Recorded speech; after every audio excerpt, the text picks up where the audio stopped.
it's Brianna for Triumphant Tuesdays. Sorry this video is a little bit late, but I was sick and then I got better, and honestly I just was really enjoying the day with my friend and being better, and I'm so grateful for that because I was sick for a very long time. I had a cold and then flu type symptoms for like the entire month of October, so let's hope that November is better, guys. Yeah, so it was a total fail for me health-wise, so I was really happy to be better, and I was hanging out with my friend and really enjoying my time. So this video is late, but what can you do, right? We only live once, so we have to enjoy it. But this video is about defensiveness as an obstacle to recovery. And this happens a lot.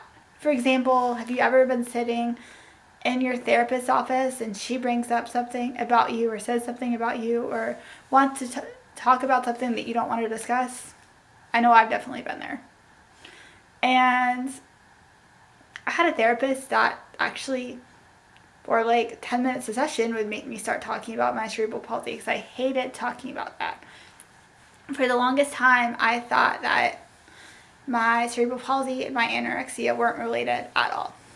Had nothing to do with each other. I just happened to have both, but they weren't related. And I just kept saying that, and people kept pressing me on it. Yes, they are related.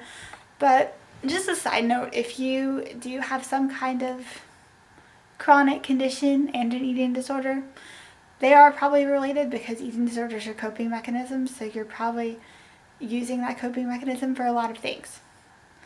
And it's so easy to get defensive and not want to talk about something in therapy or not want to think about it in general, just because it's easier not to. And I didn't want to talk about my CP, and I was just really upset. But the reason I was upset when I thought about it later, and this was like years later, was that I knew that if I opened that door and started talking about it, that would be really, really difficult. And I didn't think I was prepared for that. And in truth, I wasn't prepared for that, but we often aren't prepared for life, and we kind of just have to go with it.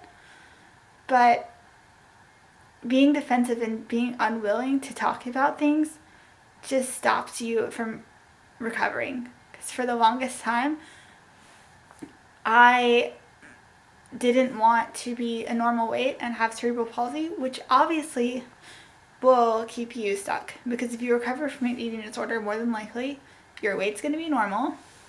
And I have cerebral palsy, and that's not going to change. So if I say that, I don't want to be a normal weight and have cerebral palsy, then I'm not going to recover because I'm still going to have cerebral palsy no matter what. Like, I could recover from an eating disorder, but I couldn't change my cerebral palsy. So in a way, I was making myself stuck. But that was because I didn't want to talk about it and I didn't want to deal with it. It's kind of like if you're stuck in this house with all these doors and it's really dark, but you keep opening these doors and they lead to closets. But there's this one door that will open the house that will get you out of it. I'm kind of thinking about those haunted houses where people are chasing you on Halloween and you just want to get the heck out of them.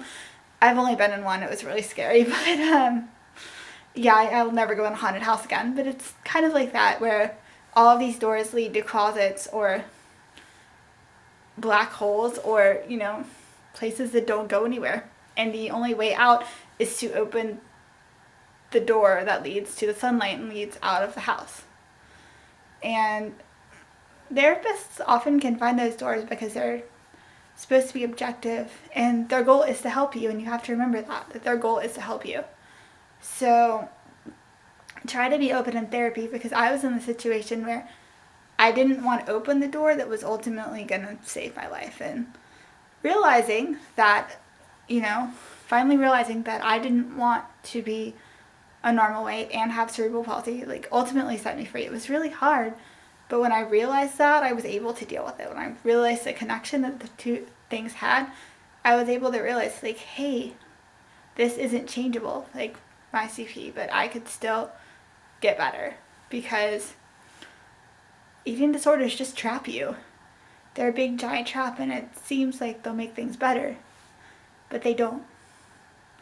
So just try to be as open as you possibly can in therapy, and try to at least recognize when you're being defensive and recognize that isn't serving you. But eating disorders in general are really big defense mechanisms, and in order to get over them, sometimes we have to talk about things we don't want to talk about and break down our walls and be vulnerable and ultimately get through things. Just remember, as I always say, you are not alone and recovery is possible. I love all of you guys. Have a wonderful day. Bye.